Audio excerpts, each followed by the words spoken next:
Selamat malam Bapak, Ibu, Saudara-saudari terkasih.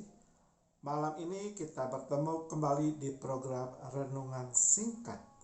Adapun tema Renungan Singkat pada malam ini adalah kasih Allah dinyatakan dengan mengutus anaknya. Adapun bacaan Alkitab yang melandasi renungan pada malam hari ini diambil dari kitab 1 Yohanes 4 ayat 8 sampai 9. Sebelum kita membaca dan merenungkan firman Tuhan, mari kita berdoa. Bapa di dalam sorga, Bapa yang kami kenal dan kami sapa di dalam nama Tuhan kami Yesus Kristus, segala puji dan syukur kami panjatkan kepadamu, karena kasih karuniamu lah kami ada pada saat ini. Sebentar kami akan membaca dan merenungkan firman-Mu. Biarlah Roh-Mu yang kudus menerangi hati dan pikiran kami, agar kami dapat semakin mengerti apa yang menjadi kehendak Tuhan dalam kehidupan kami. Berfirmanlah Tuhan, kami siap untuk mendengarnya. Di dalam nama Tuhan Yesus kami berdoa. Amin. Bapak Ibu yang dikasihi Tuhan, saya akan membacakan 1 Yohanes 4 ayat 8 sampai 9 untuk kita semua. 1 Yohanes 4 ayat 8. Barang siapa tidak mengasihi, ia tidak mengenal Allah, sebab Allah adalah kasih. Dalam hal inilah kasih Allah dinyatakan di tengah-tengah kita, yaitu bahwa Allah telah mengutus anaknya yang tunggal ke dalam dunia supaya hidup kita olehnya. Bapak Ibu yang dikasihi Tuhan, pada suatu hari ada dua orang musafir yang sedang berjalan di siang hari. Udara pada saat itu begitu panas sehingga membuat kedua orang ini kelelahan dan haus.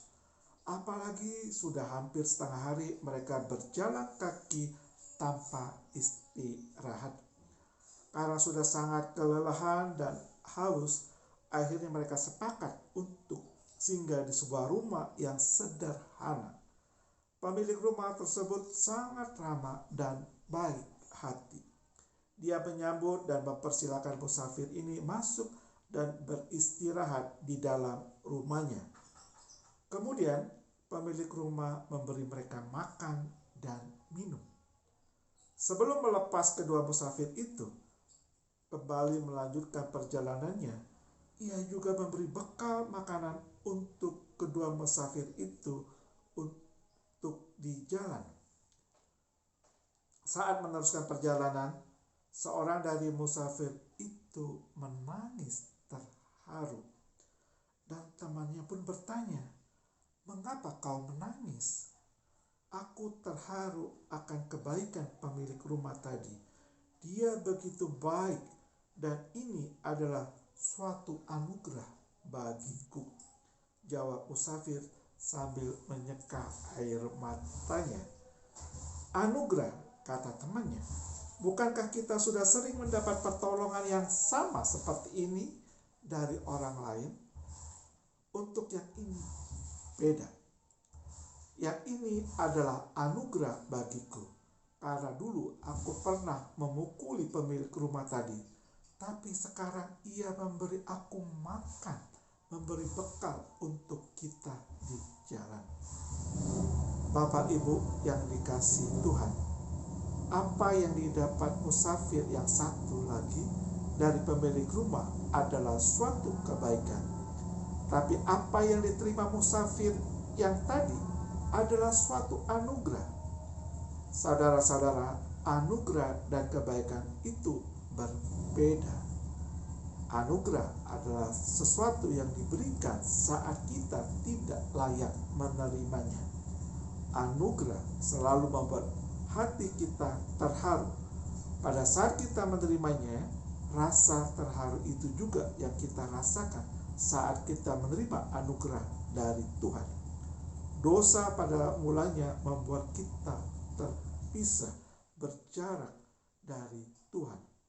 Bahkan kita membuat kita menjadi setru Allah. Akibat dari perilaku kita membuahkan kejahatan semata. Selayaknya lah upah bagi para pendosa adalah dilempar ke dalam jurang maut. Namun syukur kepada Allah, Dia memberi kita anugerah tak terkira. Karena begitu besar kasih Allah kepada kita, maka diberilah putranya yang tunggal menjadi tebusan dosa-dosa kita. Kita yang sebelumnya menanggung kutuk dosa, sekarang dimerdekakan. Kita yang seharusnya binasa, sekarang beroleh hidup yang kekal. Malah kita menjadi anak-anak Allah yang dapat memanggil Dia, ya Aba, ya Bapa. Bapak Ibu yang dikasihi Tuhan, kita menerima anugerah Allah yang tak terkira besarnya. Mungkinkah kita akan menyia-nyiakan anugerah itu? Hanya orang bodoh yang bertindak demikian, karena mereka belum mengetahui betapa besar anugerah yang mereka terima. Sebaliknya, kita yang sudah tahu kebenaran pasti bersyukur dan menghargai anugerah tersebut. Terima kasih, Tuhan Yesus memberkati.